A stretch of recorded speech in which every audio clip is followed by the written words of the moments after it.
2020 has brought us many surprises. Yes, we're in a pandemic, but one bright spot has emerged to provide us with a way to de-stress: jigsaw puzzling.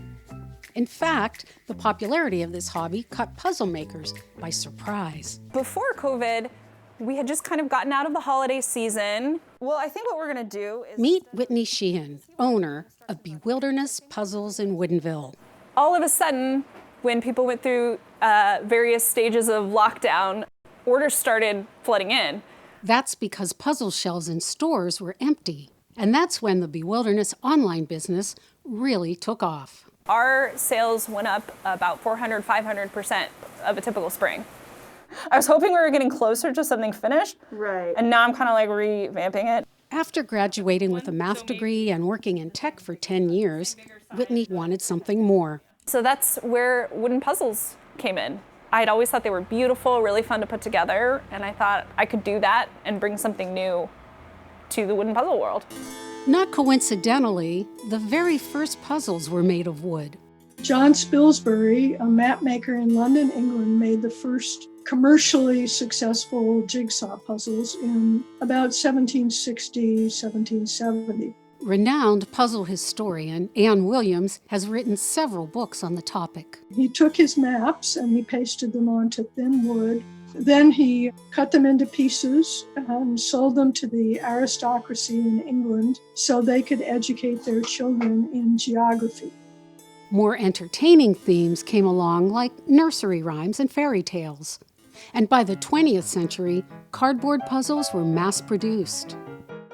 Then in the 1930s, the Great Depression took hold of the country. Unemployment went up to 25% nationwide, but in some cities it was 50%. With little money to spend, people were looking for inexpensive entertainment.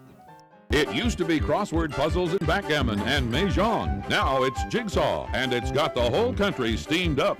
By February of 1933, estimates from contemporary newspapers are that 10 million puzzles were going into American households every week. Given that there were only 30 million households, that's a very striking number. The pandemic of 2020 brought a similar situation, with people confined to home, looking for a diversion. It's a nice outlet for people to do. I-5's down here somewhere. We have our Seattle puzzle here today, the neighborhoods of Seattle. You have to find things that you can do to try to keep things normal. Which brings us back to how today's puzzle makers are keeping up. We just started working way longer hours than we typically would work during the spring. They also got a third laser cutter, hired more people, and moved to a bigger workspace. And they've been turning out puzzles as fast as they can to keep up with orders. The cool thing about making puzzles with lasers is whatever you can dream up on the computer, you can make the laser cut it.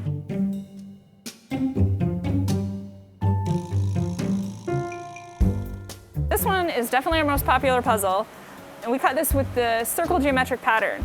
It's kind of dark to be able to see this as the laser's cutting it, so we'll go ahead and show you what it's like just with the plain wood. After the puzzle comes off the laser, we air it out to get rid of the burning smell on the racks. From there, we do quality assurance and any necessary surgery on the puzzle. All that precision isn't lost on puzzle fans.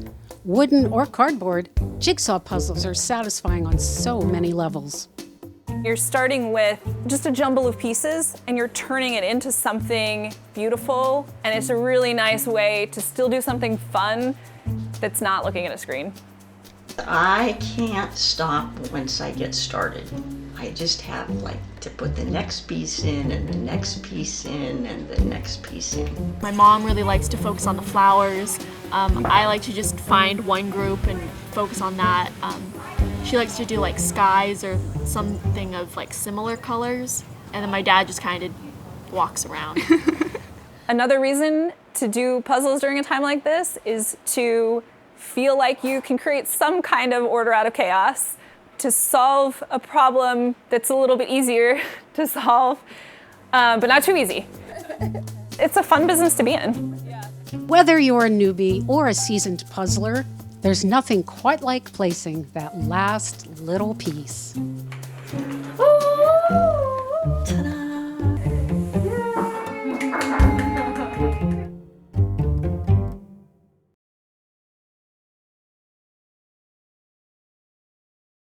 Watch CityStream Thursday nights at 7 on the Seattle channel, or get video on demand and podcasts anytime at seattle.gov.